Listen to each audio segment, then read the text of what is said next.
Okay, today we're going to analyze a little bit more about monetary policy. Hopefully the things over there on the left you already understand. I suppose if you're struggling, we can work on that a little bit, but we're not going to do it now. Onward and upward, okay? So, main thing to understand about this diagram, it's just demand and supply, it's just micro, but we do take price and instead call it the interest rate. Obviously, the price of money isn't money. You don't buy $5 for $5. That's kind of stupid. But when you borrow money, right, well, the interest rate is what results. So this is very similar. In fact, except for one little change, it's the exact same as that loanable funds diagram that I gave you already, all right? The change, of course, is that instead of the supply of loanable funds, we're looking at the overall supply of money in an economy. So it doesn't have to be money that could just only be lent. So it's also money, as you said over here, the two components of money demand. It can also be money that is, being used for consumption or whatever. It's all money. It's all of M2 that you learned about before. Okay? So because that is a set amount, I mean, there's not an unlimited amount of money out there. There is a set amount. We don't know exactly what it is. But it is finite, right? Well, the central bank of a country, and again, those are the two big ones, central bank of a country, they can easily change that amount. So when they change it, the overall supply of money is going to shift left or right. And again, this is a little different, and he talks about this in the book, so I'm not just, so I'm giving credit where credit is due. It's a little different than normal supply, because normally in supply, we say as price goes up, well then the amount I supply would go up because I want to make more money. We talked about working for a small wage or working for a big wage. So anyway, here the supply is actually very much a physical thing. It's how much of it is there, and we're going to change it one way or the other. So where normally we go from, we look at price and then kind of look at, that's supposed to be an eyeball, but it kind of looks like a fish. Anyway, we go from price to quantity.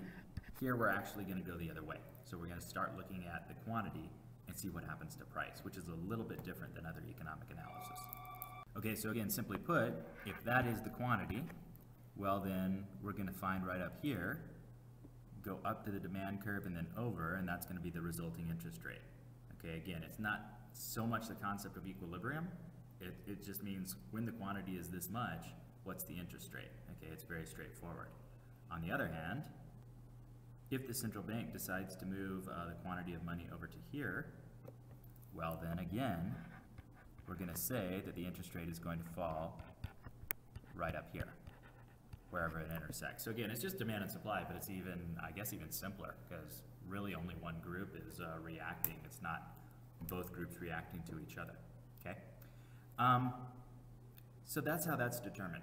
Again, I think it's important that you look at that and go, okay, well, remember, banks are private. And in democratic societies, we don't let the government just tell private companies to do. Well, we say we don't. Of course, there's plenty of examples where we do, but we try to keep those, kind of minimized.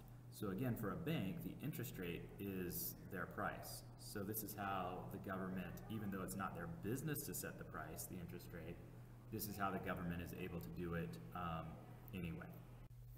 Okay, so I had to do a quick wardrobe change, but now that we're here and we understand how changes in the quantity of money can affect interest rates, now we need to see real quickly what does a change of interest rates do to aggregate demand.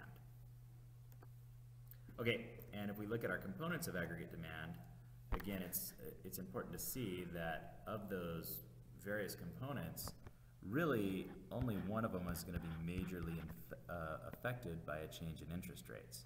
And to think of that, all we have to think of is, well, when do you pay an interest rate?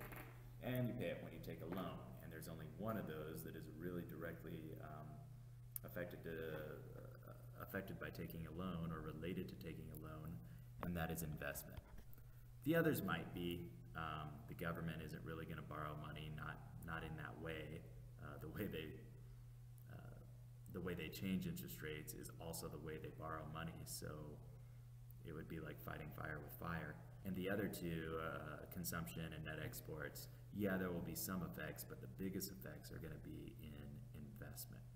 Okay, so when we look, what we can see is that because investment has an inverse relationship with interest rates, that is, when interest rates are high, people invest less because they can't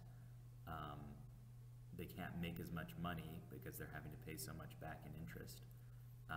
But on the other hand, when interest rates are low, investment is high.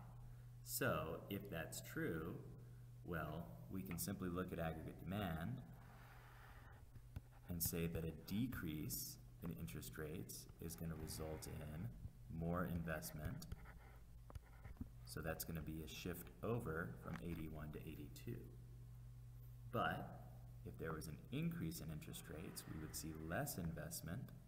Therefore, we would shift from 81 to 83. Okay, so again, higher interest rates, lower investment, less aggregate demand. And lower interest rates are going to be more investment, and that's going to be more AD. Okay, so that's just a real quick way we can remember that. Okay, once we understand that, then we have to think, all right, well then, how exactly do they change the money supply? And that'll be our next segment.